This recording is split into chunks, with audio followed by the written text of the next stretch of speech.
What's up, everybody? It's your boy Blue, back with another story. This time, I'm gonna tell you guys about the time I got arrested. I know some of you guys looking like, "What? You got arrested?" Yeah. Well, kind of, sort of.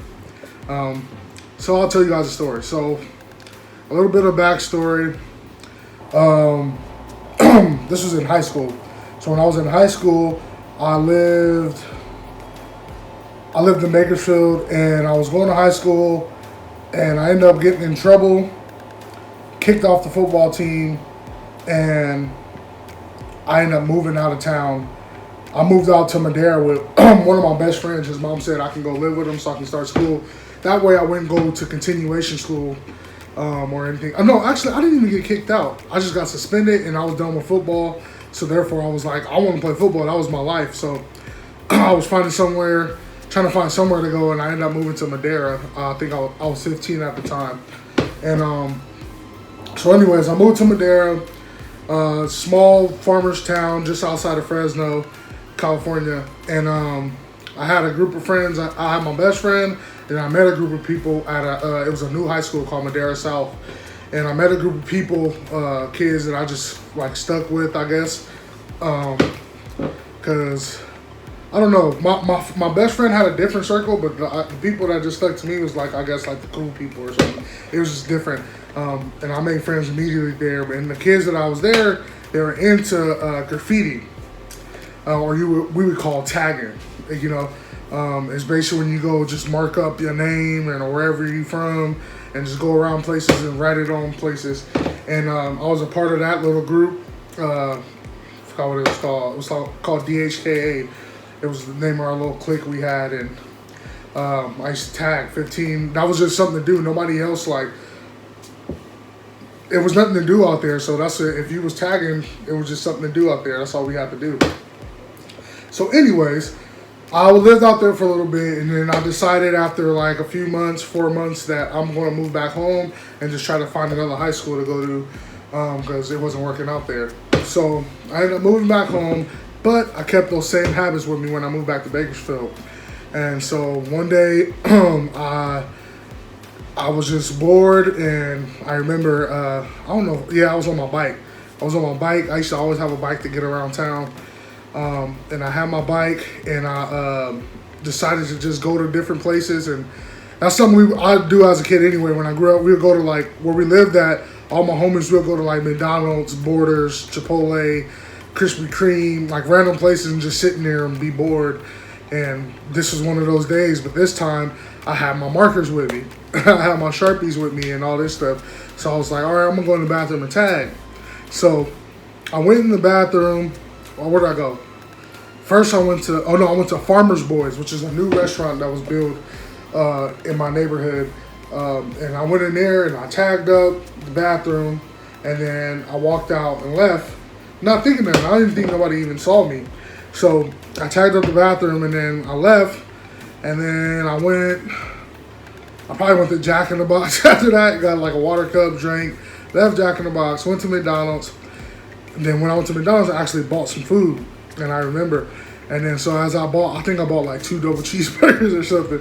And I grabbed the food. And and walked out. And as I walked out, the police stopped me. Police was right there, and it was like, hey, come here. And I had my fucking backpack on me, and on my backpack I had all the tagging and all whatever my name was or whatever. And he was like, let me see your backpack. He illegally searched me, but he was like, where you coming from? And I was like, I was here. I think I was lying. It was so long ago. I think I was just like, I was here. I don't know. I was acting like that. I know that my bike was sitting right there, and I'm like, I didn't know what to do because I never got in this much trouble. So I guess they looked in my bag. I don't know if I still had the marker. I think I might have had the marker and all this stuff still in my bag. And they took my bag, and they was telling me like, this is wrong, and telling me all this stuff.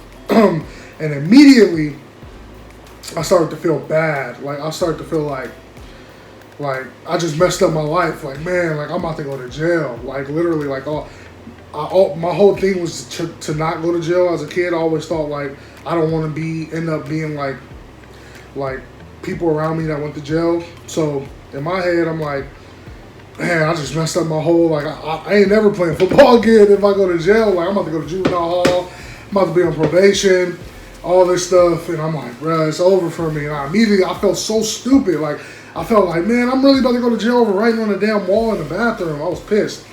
And I was just like, man, so, and it was Christmas Eve. I forgot to say that. That's how you know I was bored. Supposed to be with my family, but it was Christmas Eve, I remember. And, oh,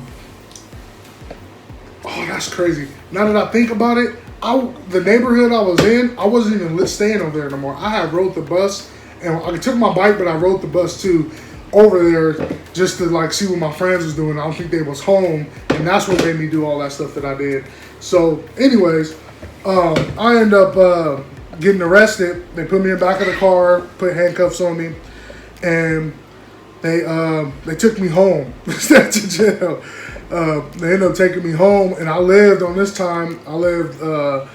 Greenwich in these apartments, in these like kind of like projects or like government apartments or whatever they call them, the Greenwiches. And I was living in there, and I took them home. My mom was hella surprised too. I think my sister was down from LA visiting, and the police came and was like, "Hey, we seen your son was up doing graffiti. We're going to give him a break this time."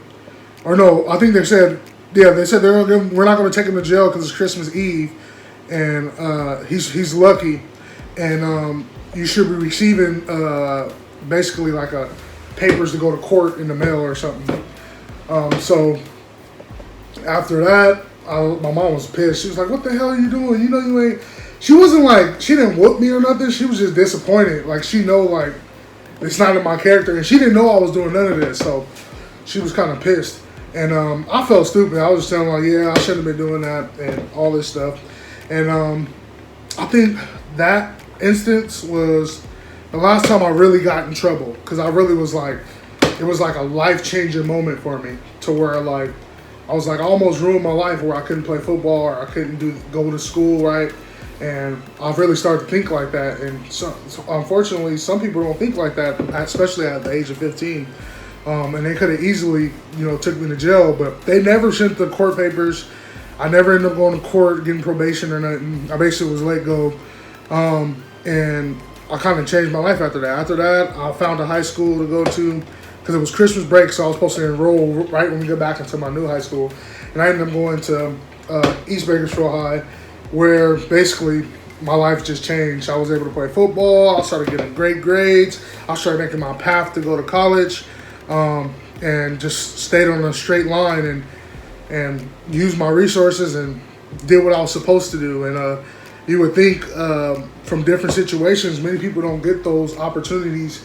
They get arrested. They just kind of get thrown in the cell. And every time after that, they may start getting in more trouble or anything like that. But I was fortunate enough to change my life around, and that was the last time I ever really got in trouble. Wouldn't be the last time I ran into the police, but I'll save that for another story. But hope y'all got something for this. And last but not least, happy Father's Day. To all you fathers out there, make sure you take care of your kids, staying in their lives, doing what you're supposed to do. To the kids who may not have fathers, just lean on the people that are closer to you, that are good role models. I know what it's like to grow up without a father, but you can make it. Know that anything is possible as long as you got your mind. Mind over matter. Whatever you can do, if you got your mind, you can do anything. So just hold on straight. I mean, it helps to have a father, but you necessarily don't actually need it if you're willing to fight through it. You're going to just have to go over some more hurdles that some people don't have to, but y'all can do it. I hope y'all enjoyed the story. See y'all later. Peace.